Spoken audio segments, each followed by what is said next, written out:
నమస్కారం. సుప్రభాత ఘంటారావానికి స్వాగతం. ముందుగా ప్రధానాంశాలు.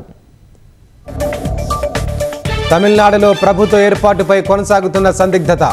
న్యాయ పోరాటం చేసే యోచనలో టీవీకే అధినేత విజయ్.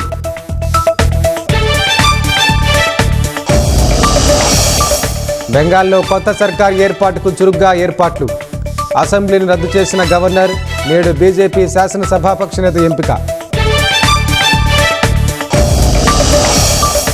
తుమ్మిడిహట్టి సమీపంలో 2 బ్యారేజీల నిర్మాణంపై యోచన. అధికారులతో కలిసి ఇవాళ క్షేత్రస్థాయిలో మంత్రుల పర్యటన.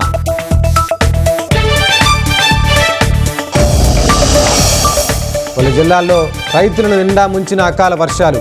కొనుగోలు కేంద్రాల్లో వరద పాలైన ధాన్యం, మొక్కజొన్న.